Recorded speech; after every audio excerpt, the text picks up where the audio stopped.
Apa kabar? Jumpa lagi di Kata Dokter edisi Sabtu malam.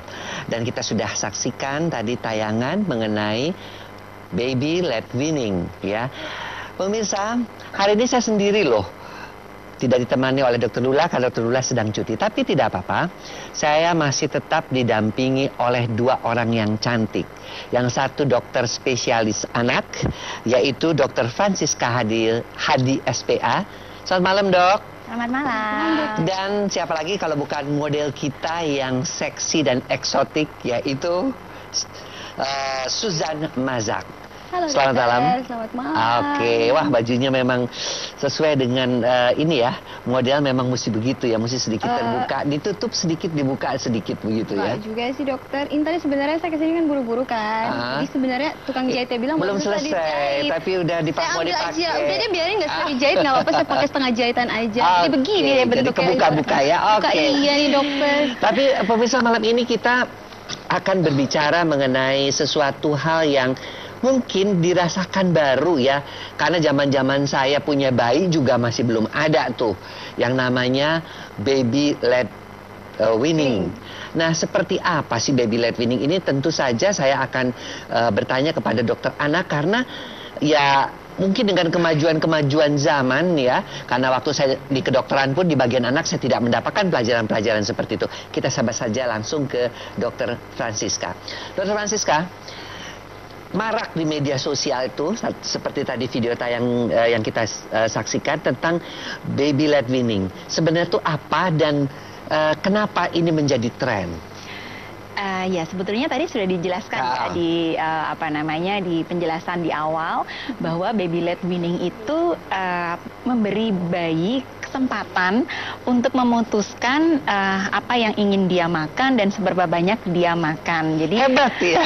Bisa memutuskan. Bisa, sebetulnya bisa karena ketika menyusui itu bayinya kan full kontrol. Dia terserah dia kapan dia mau minum, seberapa banyak dia mau minum, itu kan juga terserah dia. Jadi pemikiran itu di awal loh, ketika dia mulai makanan semi padat, kenapa tidak dia juga seperti memutuskan itu, kita tetap beri kesempatan kepada bayinya, begitu. Efek psikologisnya mungkin dia akan menjadi baik nantinya kalau dewasa, menjadi orang yang lebih mandiri karena sudah dari kecil sudah diajar untuk memutuskan, begitu. Ya kalau tapi tidak menentukan ya dok ya, menjamin juga ya, tidak menjamin ya bahwa kalau bayi dilakukan baby led weaning maka dia akan pasti lebih mandiri karena dia bisa memutuskan sendiri juga, gitu kan, karena hal itu kan pasti sepanjang hidupnya dia akan banyak faktor yang mempengaruhi. Nah, betul Suzan, sekali, betul sekali. Sekarang aku gantian nih ke model kita nih, mau nanya. Ya dokter. Suzan sendiri melaksanakan nggak baby led weaning pada anaknya? Anak sekarang berapa tahun umurnya? Anak sekarang yang paling kecil 4 tahun setengah. Tapi enggak nih dok, justru enggak, karena waktu zamannya kita dulu kan orang tua waktu saya juga enggak. Iya, dan saya baru tahu ini baru-baru kan ya dokter ya.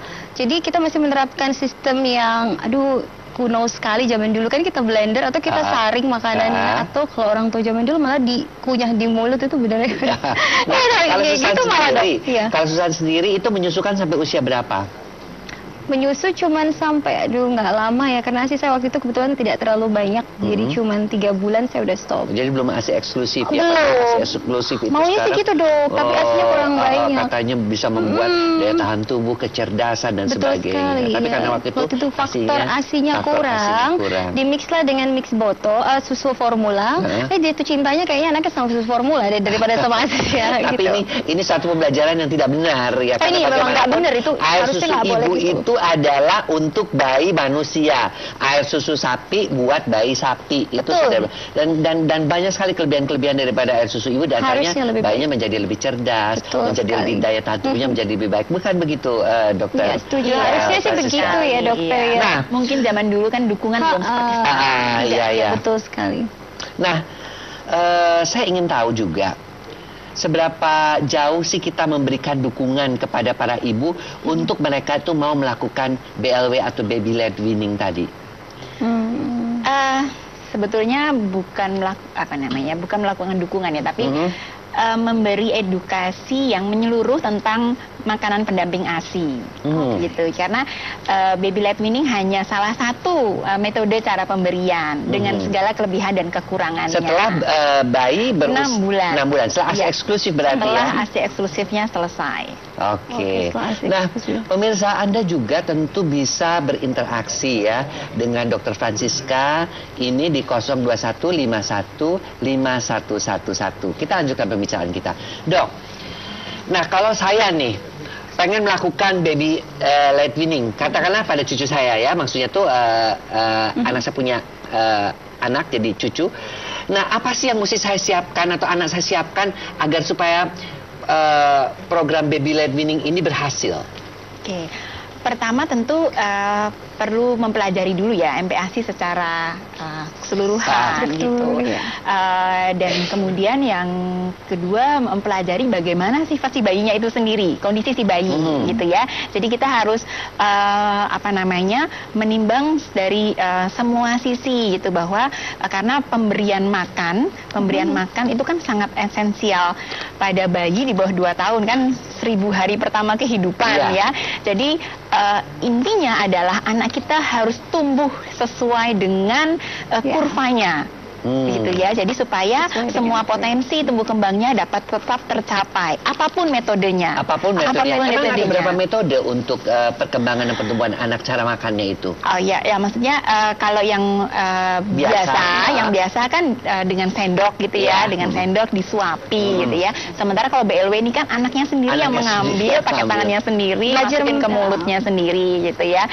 Jadi keduanya sebetulnya sah-sah saja untuk dilakukan gitu ya, sepanjang orang tua paham betul ini tujuannya apa dan juga ikut melihat situasi perkembangan anaknya. Mood juga jadi, pengaruh ya dokter. Sangat, Kalau mood anaknya lagi nggak bagus, mau dikasih makan apa juga nggak bisa dokter. Oke, menarik sekali ya metode baru tentang baby led weaning ini. Pemirsa, tentu saja kita akan melanjutkan pembicaraan kita dan Anda pun bisa berinteraksi di 021515111. Tetap di Kata Dokter dari Jakarta untuk Indonesia. Ya pemirsa, masih di Kata Dokter dari Jakarta untuk Indonesia. Dan masih bersama 2 bintang tamu cantik, yaitu dokter spesialis anak, Dr. Francisca Handi, dan juga dengan Susan, model Susan Mazak.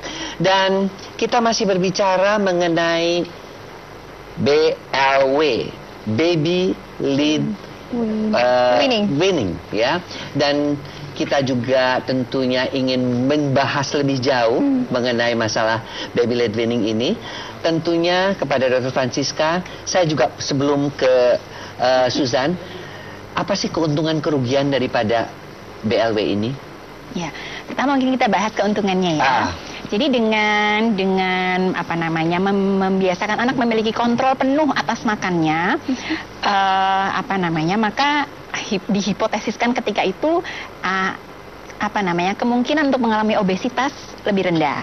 Obesitas. Kenapa sih kita takut banget bayi itu obesitas? Dulu tuh orang sering banget kalau bayinya kurus nggak dikasih makannya nih bayinya. Selalu begitu kan. Jadi sekarang orang berusaha cacingan untuk katanya itu. Sekarang enggak. Kalau nggak gemuk tuh nggak bayi gitu ya. Oh nggak juga dokter. Kalau gemuk katanya nggak sehat juga. Iya betul. Sekarang sudah begitu. Sekarang sudah begitu. Dulu enggak loh. Karena memang sekarang kalau dulu nggak gemuk tuh makmur ibunya berarti. marah-marahin gitu. Kurang zaman dulu susu formula. Salah. Kenapa sekarang karena itu? angka morbiditas sekarang kan non communicable disease ya dok ya. Jadi penyakit tidak menular. Jadi angka kematian kita tuh paling banyak tuh karena stroke. Penyakit Dan jantung itu disebabkan oleh baby yang obesitas. Obesitas kan salah satu faktor risiko kan. Pola makan yang tidak sehat, itu kan dia akan menuju ke semua penyakit metabolik tersebut kan, penyakit tidak menular tersebut yang angka kematiannya itu yang mendominasi saat ini. Jadi balik lagi tadi pertanyaannya, keuntungannya tadi itu, tetapi ternyata itu tidak terbukti di literatur di berbagai penelitian sampai saat ini tidak ada bukti bahwa baby led weaning itu menurunkan resiko obesitas karena obesitas kan banyak sekali faktornya, genetik, pola makan saja dan seterusnya, jadi tidak terbukti. Nah yang kedua ininya adalah yang dianggap keuntungannya adalah bahwa bayi itu akan memiliki pola makan yang lebih sehat. Pola makan yang lebih sehat. Jadi dia akan lebih menyenangi aneka ragam makanan. Jadi si bayi itu dari kecil sudah disediakan makanannya di meja, sudah ngambil sendiri, mamam sendiri gitu. Gitu, macam-macam gitu. Kayak makanan Sunda dari kecil. Pakai prasmanan dokter ya. Betul. Yang ketiga dia lebih praktis ya dari sisi penyiapannya, karena kan nggak butuh dihalusin, nggak pakai nggak dihalusin dengan pencernaan bayi usia 6 bulan. Nah, iya itu biar makanya kemudian ada aspek lainnya yang harus kita perhatikan itu tadi keuntungannya. Nah, sekarang kerugiannya atau risiko yang mungkin ditimbulkan, nomor 1 itu jumlah yang masuk itu tidak sesuai dengan yang dia butuhkan. Setuju. Namanya juga bayi, kerugiannya itu satu sendok kalau dia memang gigit 2 gigit gitu kan. Lepas lagi dibuang. Iya, jadi dilepeh. Itu tapi tentu sangat individual. Ada sih, saya punya beberapa pasien yang dia lahap gitu ya. Dengan finger food dia lahap dari awal. Jadi namanya makan itu kan sebuah proses belajar ya. Jadi setiap individu punya kemampuan belajar yang berbeda-beda, gaya belajar yang beda-beda. Berarti dokter, apa semua bayi bisa diterapkan program BLW ini? Nah, mungkin itu kita bahas gitu ya. Kerugiannya nomor 1 itu ada risiko kebutuhan nutrisinya tidak tercukupi ya. Selain jumlahnya juga mikronutrien yang penting buat di usia 6 bulan itu kan zat besi. Zat besi itu dari utamanya daging. Nah, kebanyakan kalau daging bentuknya gitu kan mungkin agak sulit ya, tidak semua bayi bisa gitu. Yang kedua risikonya adalah tersedak. Setuju ya, karena dia kan ada giginya kan ini 6 bulan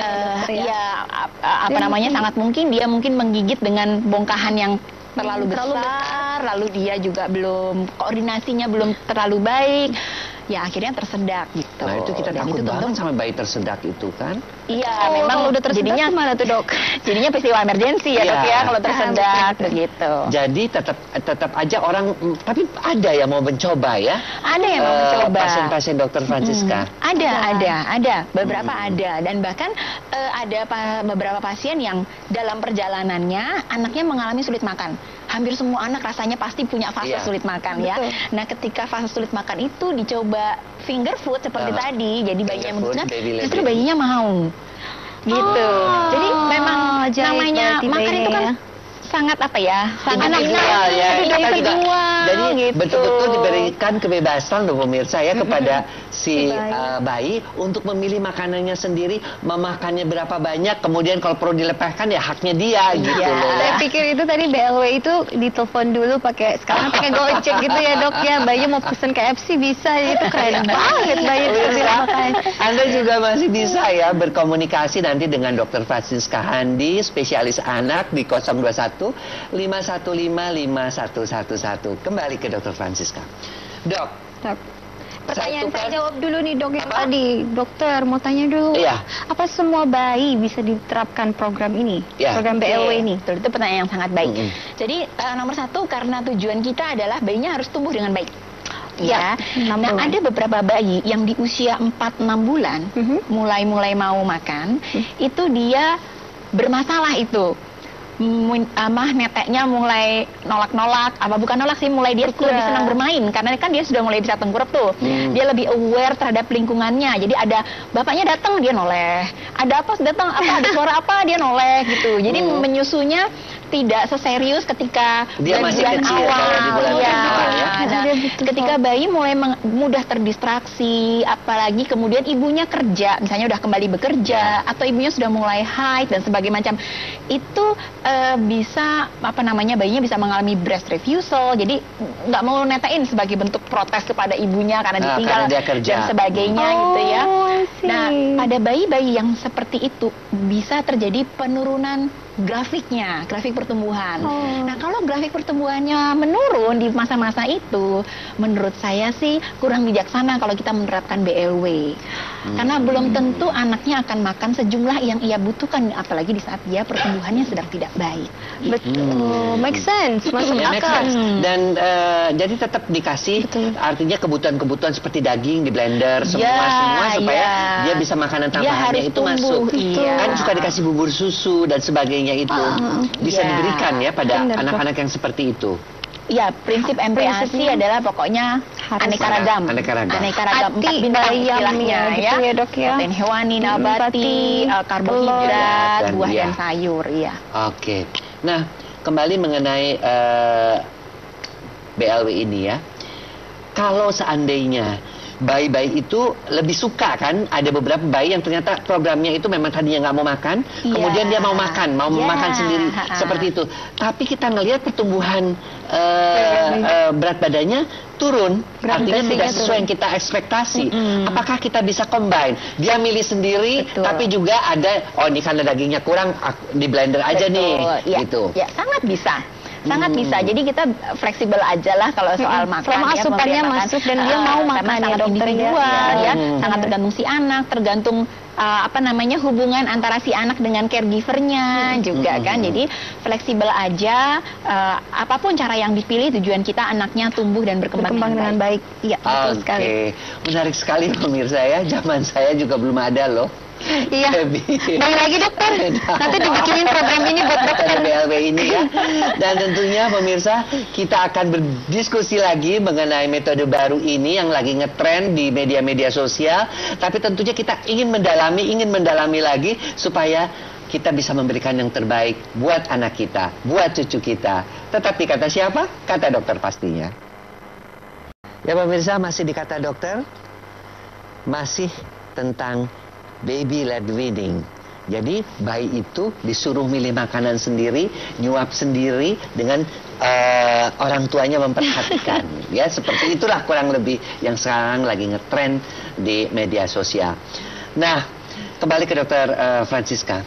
Dok,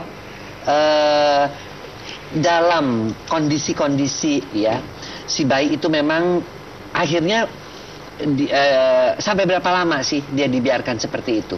Artinya kita tahu bahwa metode ini berhasil dan metode ini tidak berhasil. Jadi ukuran kita kan lagi-lagi tumbuh dan berkembangnya anak ya. Jadi yang kita pantau adalah kurvanya. Sepanjang kurvanya itu berjalan sejajar dengan garis referensi, artinya dia tumbuh dengan baik gitu ya. Kalau kurvanya mulai tidak sejalan dengan garis referensi, tentu kita harus evaluasi seperti apakah ada sakitkah gitu ya, atau memang metode pemberian makannya harus kita evaluasi. Begitu. Nah, saya sih lagi ngebayangin ya, orang-orang tua kita zaman sekarang itu kadang-kadang nggak sabar kan lihat anaknya. Pasti karena anak dia makan begitu, terus gitu, mungkin dia juga gugup dan mereka kan nggak bisa percaya sama seorang bayi usia 6 bulan sudah makan-makan sendiri, takut tadi tersedak. Enggak juga. Jadi mesti seperti apa ya yang dilakukan oleh para ibu-ibunya? Jadi kalau cara pemberian makan yang direkomendasikan WHO adalah responsive feeding. Jadi kita respon terhadap clue dari bayi gitu. Jadi kalau memang supaya kita juga peka bahwa bayi itu kenyang, bahwa bayi itu sudah merasa cukup atau bayi itu lapar gitu. Kita peka terhadap clue dari bayi. Jadi responsive feeding. Nah, kalau kita kan kamu ketika menyusukan bayi itu kenyang, dia tidur kan, udah nggak netek lagi. Nah, kalau pada BLW ini seperti apa? Dia udah nggak mau makan. Sebetulnya sama itu, dia berhenti makan. Tidur. Nggak selalu tidur ya, karena kan usianya sudah bertambah dan jam tidurnya juga sudah berkurang kan, tidak seperti waktu bayi lagi begitu. Cuman lagi-lagi sih sebetulnya anak begitu mulai makan kan dia punya jadwal makan tuh biasanya selalu disarankan sesuaikan dengan jadwal makan keluarga gitu. Jadi porsi yang disiapkan itu memang ada hitungannya tuh ya kan, harus sebesar porsi tersebut sesuai dengan rekomendasi, sesuai dengan ukuran. Nah, cuman memang kalau BLW kan menjadi terserah anaknya tuh dia gigitnya seberapa banyak gitu. Jadi memang yang kalau menjadi kapan kita biarkan ya sampai anak itu berhenti makan gitu. Kalau dia tetap nggak mau makan, sangat ini. Kalau dia nggak mau makan itu kita harus kombinasi seperti tadi kan. Tetap dia nggak mau makan gimana dok? Saya susah makan nih contohnya ya dokter. Saya selalu taruh sama seperti ini programnya. Brokoli, saya rebus, salmon saya potong dengan ukuran kecil-kecil ya dokter. Tapi anak saya tetap nggak mau makan. Nah itu susah banget. Mengatasinya tuh gimana pada anak? Kita kan ini kan programnya dia harus makan makanan itu sendiri gitu kan. Betul. Supaya dia melatih dia juga pilih makanannya. Tapi tetap aja kalau menurut saya kalau anaknya nggak mau makan gimana jadinya tuh dok? Ya namanya sulit makan itu memang ya problematika banget ya. Dan itu sangat individual sih. Kita harus lihat kembali di mana sebetulnya permasalahannya gitu. Jadi apakah memang semua bahan makan atau dia picky hanya makanan tertentu atau bagaimana? Oke, kita ada penelpon. Halo.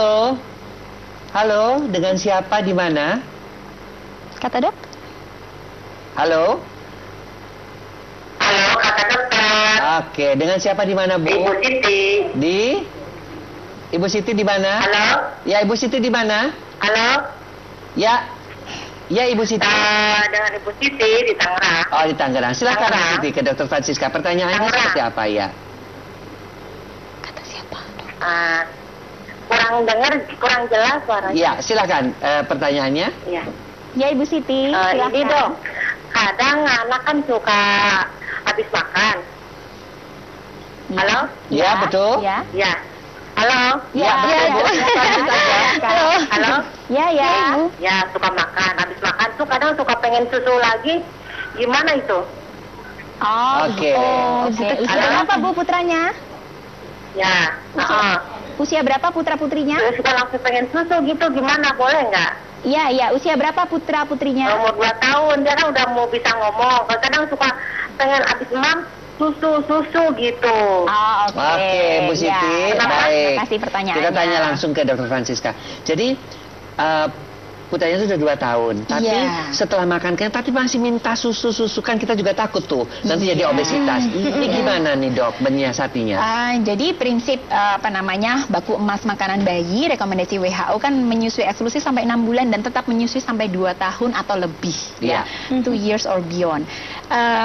Masa menyapih itu dimulai di usia 2 tahun dan penyapihan itu berjalan berbulan-bulan sebetulnya. Nggak 2 tahun pengen tiup lilin langsung dia berhenti menyusu kan nggak mungkin gitu ya. Pasti itu akan berjalan beberapa bulan kemudian gitu. Bahkan beberapa bayi bisa cukup lama, bisa sampai 3 tahun baru dia berhenti, bisa setahun lebih kadang-kadang gitu ya. Nah jadi sebetulnya kita harus kembali pada konteks di mana sih susu formula itu. Definisi susu formula itu sendiri kan sebetulnya adalah susu yang diformulasikan untuk bayi di bawah 1 tahun. Jadi kalau susu di atas 1 tahun namanya bukan lagi susu formula. Kalau kita sebut susu formula itu jelas harus atas indikasi medis. Karena bayi di bawah 1 tahun ASI, gitu ya. Nah setelah di atas itu makan adalah kebutuhan utama. Jadi nutrisi didapat dari makanan di atas 1 tahun, bukan lagi dari susu. Susu hanyalah sifatnya mendampingi tambahan ya. Nah di atas usia 2 tahun, susu sebetulnya menjadi salah satu alternatif protein dan kalsium. Tapi sumber protein dan kalsium itu ada yang lain, bukan hanya dari susu. Jadi saya susah tuh dok. Jadi ketika anaknya minta lagi susunya, gimana gitu. dok? Jadi yang harus kita kenalkan adalah, ini kalau dia memang masih menyusui nih, kalau 2 tahun kan berarti dia baru mau minta susu tadi. Kalau dia hanya mintanya ASI, dalam hal ini susunya ASI, tentu fine, nggak ada masalah. Ya. Tapi tentu program menyapihnya harus jalan. Ya, program menyapihnya bisa jalankan sepanjang ibu dan bayinya siap. Tapi kalau yang dimaksud susu adalah susu bubuk, susu bubuk atau susu cair di luar ASI, tidak ada halangan sebetulnya mau susu boleh, tetapi tidak ada keharusan bayi itu minum susu lagi setiap hari. Tapi menjadi salah satu sumber protein dan kalsium. Kalau dia minta susu lagi setelah makan, nah sebetulnya kan mungkin entah kebiasaan atau anaknya masih lapar. Kalau memang masih lapar karena mungkin porsi makannya kurang, ya tentu kita evaluasi di situ. Kita tambah porsi makannya. Ya selain makan dia ada makan kecil juga. Kita kenalkan snack sehat. Buah, anak saya susah tuh dokter itu yang 4 tahun itu bener saya udah angkat tangan kalau dia mah. Iya Bu Siti. Jadi sudah dijawab ya dengan Dokter Francisca tadi. Jadi kalau sampai masih kelaparan tambahin, tapi kenalkan juga dengan makanan-makanan lain yang merupakan sumber kalsium dan juga sumber protein. Iya. Ya. Baik, Dokter Francisca. saya ini jadi apa ya, dengan metode BLW ini jadi kepikiran juga gitu loh. Itu kan metode dari luar negeri. Gimana anak-anak di luar negeri mah umur berapa tahun juga makan sendiri, semua sendiri. Ini cucu-cucu kadang-kadang masih makan tuh harus disuapin, masih kalau nggak dibujuk-bujuk sambil nonton sambil apa susah gitu. Bukan cuma itu, dia milih juga ya, milih Dok. juga. Nah, makanan yang dia metode suka. ini sebisa nggak diadaptasi di Indonesia? Sebetulnya ditanya bisa atau tidak, ya bisa-bisa saja. Tergantung bayi. Iya, tergantung bayi. Tapi balik lagi itu kita lihat situasi bayi ya. Tujuannya adalah anak harus tumbuh dan berkembang dengan baik. Jadi kalau ditanya bisa ya, bisa. Dan sebetulnya kita manusia dewasa kan makan milih sendiri dan makan sendiri gitu kan.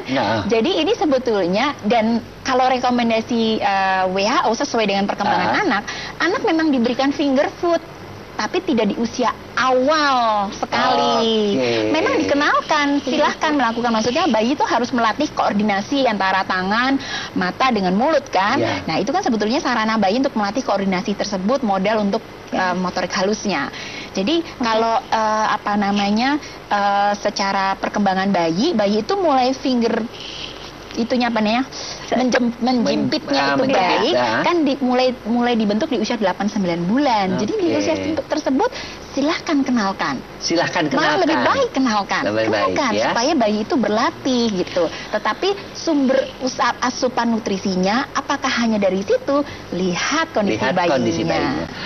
Aduh, pemirsa, menarik sekali ya tentang BLW ini.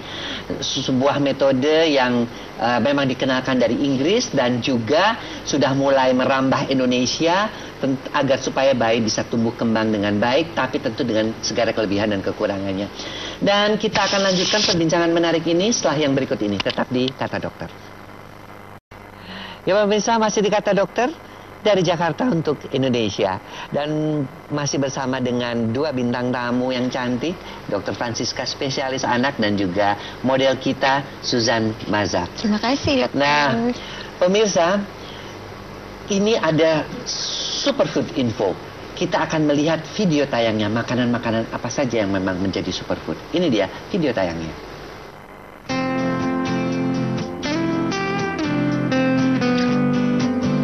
Untuk memulai baby led weaning, orang tua khususnya ibu perlu menyiapkan makanan padat yang tepat, baik dari segi rasa, tekstur, nutrisi, ataupun potongan makanan yang tepat, agar sesuai dengan kuatnya genggaman tangan dan kemampuan bayi untuk mengunyah.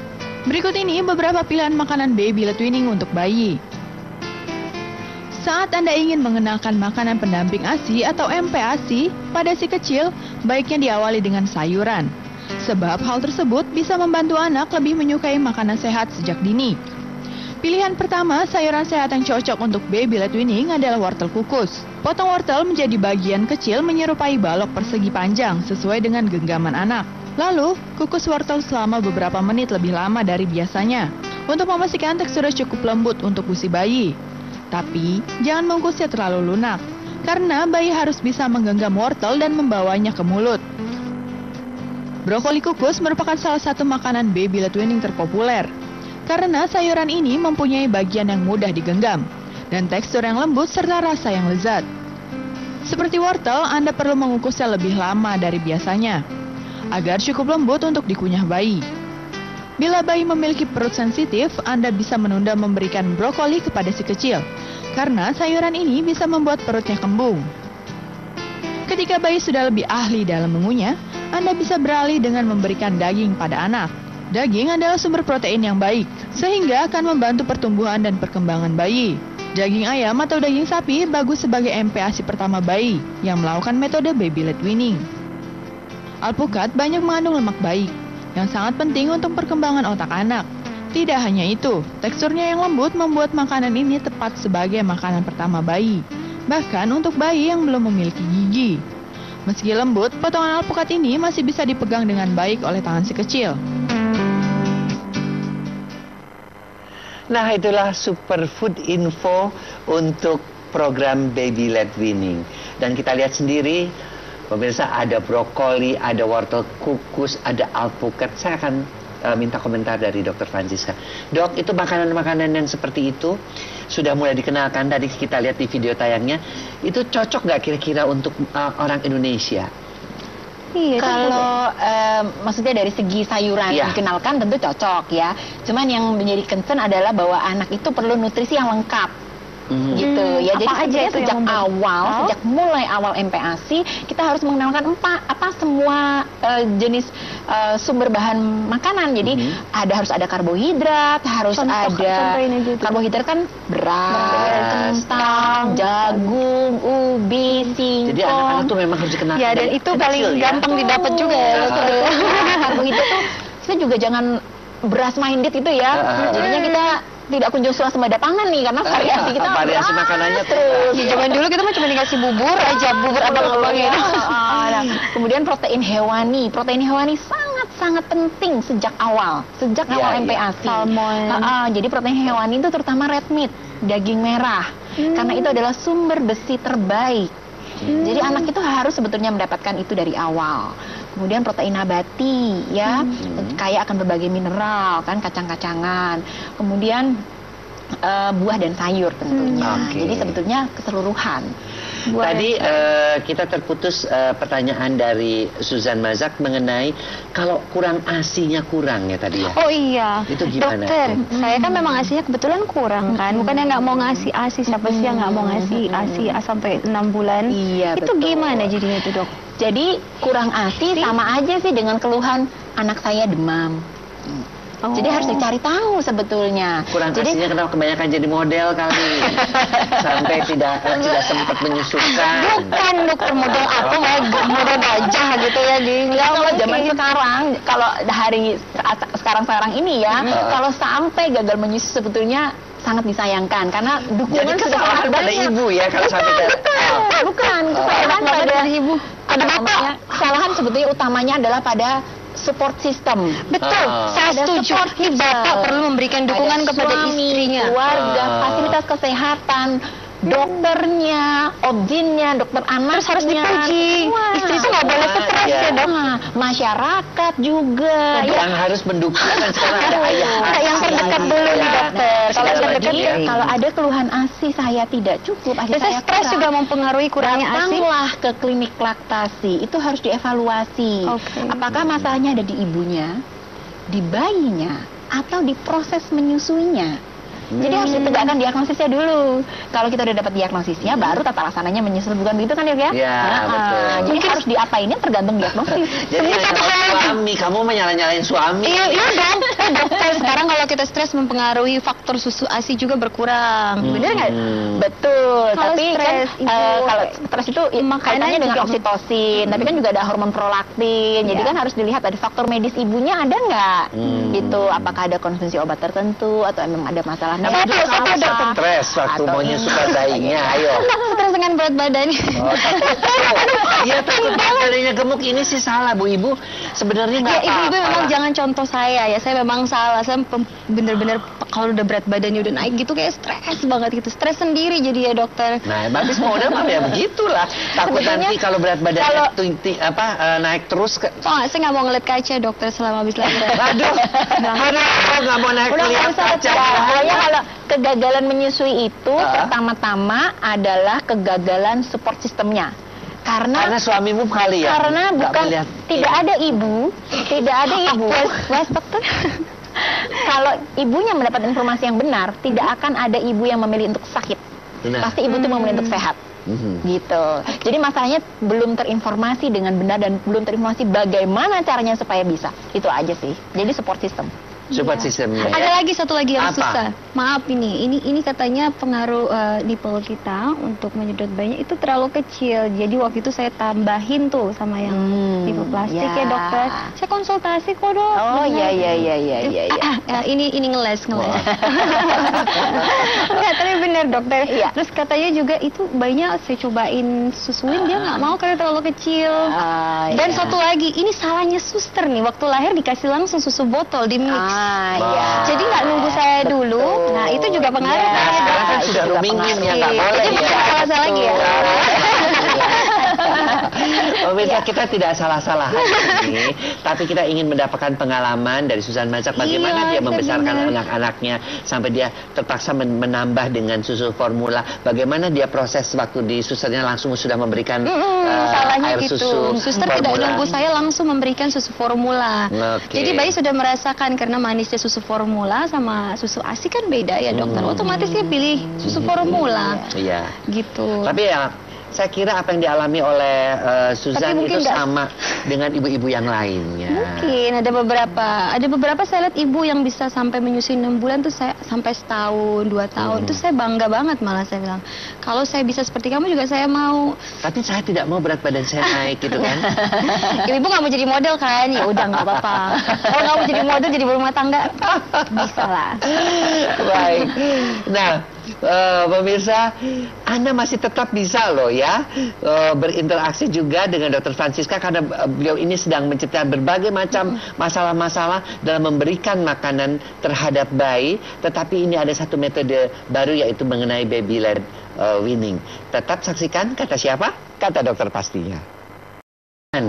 Sebagai seorang model ini. Aduh, rencananya sih masih banyak yang pengen. Apa yang pengen dilakukan biar pemirsa di rumah tahu? Saya pengen bikin anak.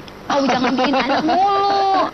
Programnya harus bisa gimana kita mengurus anak yang 2 ini menjadi tumbuh kembangnya baik dan apa namanya pendidikannya juga terpenuhi yang baik. Ya itu sih dokter. Itu saja. Untuk anak ntar dulu deh. Yang 2 ini kita urus dulu. Tapi nggak menolak kalau Tuhan kasih. Untuk bisnis ataupun apa yang ingin dikembangkan? Ya, ada beberapa yang saya pengen kembangkan, tapi ya sekarang lagi program berjalan. Mudah-mudahan kalau dikasih Tuhan semuanya berjalan dengan baik aja tahun ini. Oke, terima kasih Dr. Francisca dan juga terima kasih Bu Susan Mazak yang sudah punya 2 anak tapi badannya masih bagus. Ini itu contoh juga buat para ibu-ibu di rumah bahwa punya anak tidak berarti bahwa badan kita menjadi rusak ya, tapi tetap bisa dipertahankan sedemikian rupa.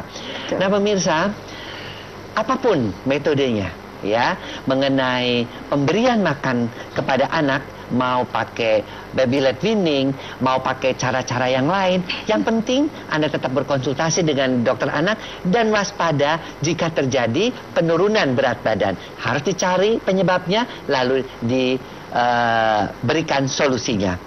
Nah, sebuah quotes dari kata dokter pada malam hari ini adalah bahwa kesehatan buah hati adalah kesuksesan orang tua. Itu adalah quotes untuk malam ini.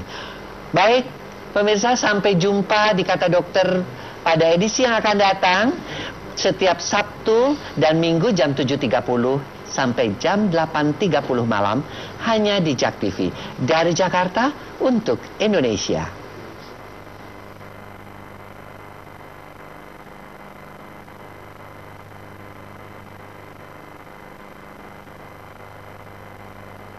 Thank you.